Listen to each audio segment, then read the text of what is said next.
पूछना यह था कि ये रिवायती खाना पूरी से हमारी जान छूटेगी इस रियासत मदीना में, जो अगर देखा जाए अमाल के जरिए से तो नाम निहाद या बिला वजह की रियासत मदीना चलती चली जा रही है। ना यहाँ घर में कोई खातून अपने बच्चों की मौजूदगी में, वो भी वसीम अकरम प्लस के गांव तोनसा शरीफ में महफूज है, ना वो बेचारी औरत जिसके ऊपर कयामत ढा दी गई और अब अतमाम हुज्जत किया जा रहा है, उसको गिरफ्तार किया जाएगा, उसके बाद फिर खानापुरी होगी, फिर उसके बाद इंसाफ दिया जाएगा, लेकिन सरेआम फांसी का बिल मंजूर नहीं होगा।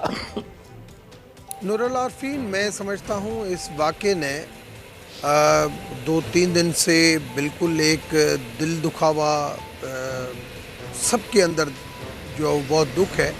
मगर पाकिस्तान के अंदर ऐसे वहशियाना हालात पहले भी होते रहे हैं, मगर अफसोस ये है कि हम अपने मुल्क के अंदर सही सज़ा और जज़ा का कोई सिस्टम या कोई कानून बना नहीं सके हैं। दिल तो सबका करता है कि ऐसे लोगों को जो है वो फांसी देनी चाहिए, मगर कानून इन चीज़ों की इजाज़त नहीं देता। मोहतरमा शाहिदा रहमानी साहिबा, मैडम, मीडिया पे आकर के मीडिया कवरेज के हुसूल की हर मुमकिन कोशिश की जाती है। किसी भी सियासतदान को आप उठा करके देख लें, कोई भी इस हवाले से पीछे रह जाने के लिए तैयार तो हरगिज नहीं है। ताहम जब सरेआम फांसी का बिल या बच्चों के साथ बहिमाना जिनसी सलूक करने वालों को सरेआम फांसी की सजा को कानून बना देने का बिल पेश किया जाता है, इस हवाले से कोई चीज की जाती है, सबसे पहले डंडी मारने वालों में पाकिस्तान पीपल्स पार्टी और नून लीग हैं। यहां कराची में न्यू टाउन थाने की हुदूद में एक बदबख्त ने एक बच्चे के साथ यह बहिमाना सलूक किया था। मैंने उस पर 8 प्रोग्राम किए थे उस वक्त, और आपकी आज की एक मौजूदा एक बहुत बड़ी फ्लाइट जो आज भी एक सेनेटर हैं, वो उन्होंने अपना जितना फ्यूल और जितना हमारा कलेजा जलाया है उस बदबख्त की फांसी को टालने के लिए, और वो भी नाम नेहाद इंसानी हुकूक के हवाले से, सिर्फ इसलिए कि हमारा कुछ यूरोपीय अक़वाम से कोई चल रहा था सिलसिला कि हम तिजारत नहीं कर सकेंगे, कुछ बेनिफिट्स नहीं मिल सकेंगे। मैडम, बात कड़वी है मगर जरा तहम्मुल से सुनिएगा। एक MNA और एक MPA, एक वजीर, एक सफीर, एक मुशीर के बच्चे पुलिस, रेंजर्स या किसी और सिक्योरिटी दस्ते में चूंकि महफूज हैं, इसलिए रावी चिल भी है और चैन ही चैन लिखता भी है। रियाया जाए, आप समझ रही हैं कहां। बहुत शुक्रिया नूरुल आरफीन, आपने जिस तरीके से नक्शा खींचा है, अगर इस तरह बात रही तो हम इंटरनेशनल ट्रीटीज को क्यों साइन करते हैं। ह्यूमन राइट्स के जो हमने इंटरनेशनल माहदे किए हैं उसको हम साइन करके आए हैं, UNO में हम साइन करके आए, और आज FATF पे जो मौजूदा हुकूमत जोर दे रही है और लेजिस्लेशन लेके आ रही है, ये उन तमाम माहदात की एक कड़ी है जो हम इंटरनेशनल रिलेशंस को कायम करने के लिए सारे काम करते हैं। अब बात रही कि इस तरह के वाकयात क्यों हो रहे हैं और उनको किस तरीके से, आप ये देखें कि मोटरवे पे एक बदतरीन हादसा होता है और CCPO पंजाब लाहौर जो है वो उस पर रिमार्क करता है, आई एम अलोन, मैं अगर सिंगल मदर हूँ और मैं अपने बच्चों को किसी इमरजेंसी में रात को लेकर निकलती हूँ और मेरे साथ इस तरह का हादसा होता है, अब तो हर औरत जो है अपने आप को अनसिक्योर फील करे, तो उस पर जो है जो कानून, जो हमारे मुहाफिज है, जो हमारी हिफाजत के लिए अरबों रुपए तनख्वाहें लेते हैं, करोड़ों रुपए तनख्वाहें जा रही है जिनके मद में, तो वो लोग अगर ये जवाब पैदा करें कि हम रात को क्यों निकले थे, हमने पेट्रोल गाड़ी में क्यों नहीं चेक किया था, ये कोई टाइम है निकलने का, ये रूट क्यों चूज किया गया, और उसके ऊपर और उस CCPO के खिलाफ IB की बाकायदा रिपोर्ट है, और उसके बाद उसको प्राइम मिनिस्टर जो है आज प्रोटेक्ट कर रहे थे। मुझे तो शर्म आती है कि ये किस रियासत मदीना की बात करते हैं। आज वो लोग जो हजरत उमर फारूक रज़ी अल्लाह ताला अन्हा के दौर की मिसाल देते थे कि वहाँ एक बूढ़ी औरत एक सल्तनत के एक कोने से दूसरे कोने तक चली जाती थी और कोई हादसा नहीं होता। एक ज़िम्नी सवाल मेरा ले लीजिए और छोटा सा जवाब, अगर आप बिल्कुल ठीक कह रही हैं, घरों से अकेले आप बिल्कुल दुरुस्त फरमा रही हैं, आप बिल्कुल दुरुस्त फरमा रही हैं। मैडम, मेरा एक ज़िम्नी सवाल है, मैडम मेरा एक ज़िम्नी सवाल है, अगर आप थोड़ा सा तवज्जो दें।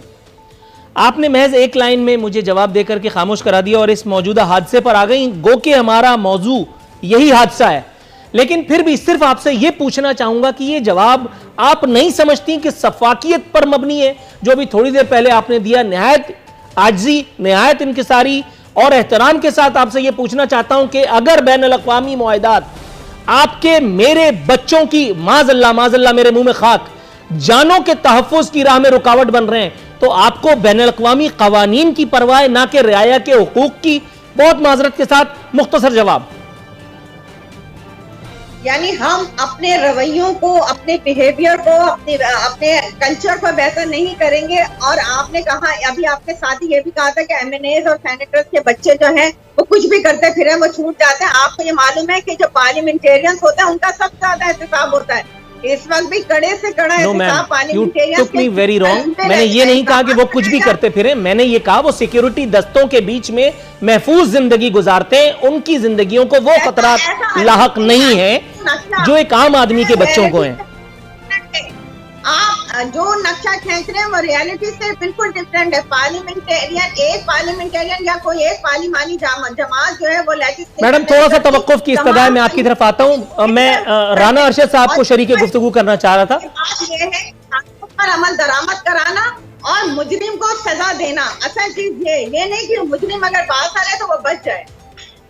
राना अरशद साहब, सर प्रेस कॉन्फ्रेंस आपने भी देखी है, मैं भी सुन रहा हूँ, अहाता किया गया है उन तमाम कोशिशों का जो हुकूमत ने या कानून नाफिज करने वाले इदारों ने की है इस एक सानहे में मुलव्विस मुल्ज़िमान को पकड़ने के लिए। मुल्ज़िमान के करीब पहुँचने का दावा किया गया है। तमाम चीज़ें जो हैं वो कुक्ड अप है मुल्ज़िमान का, या एक कम अज़ कम बदबख्त का with all due respect track record है, प्रूवन ट्रैक रिकॉर्ड है।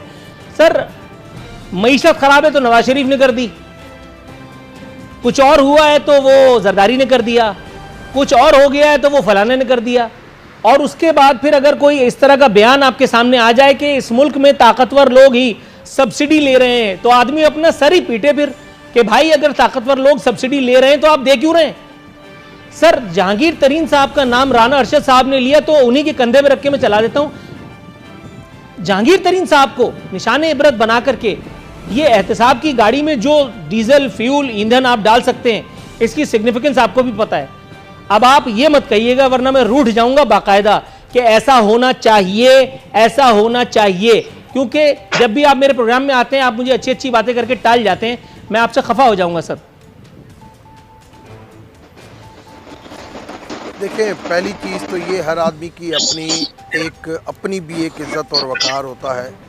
मियाँ साहब को बीमारी के हिसाब से एक इजाज़त मिली, मियाँ साहब इजाज़त से गए, मगर उसके बाद इदारों का एहतराम करना, रियासती इदारों का, वो उनका फ़र्ज़ बनता है।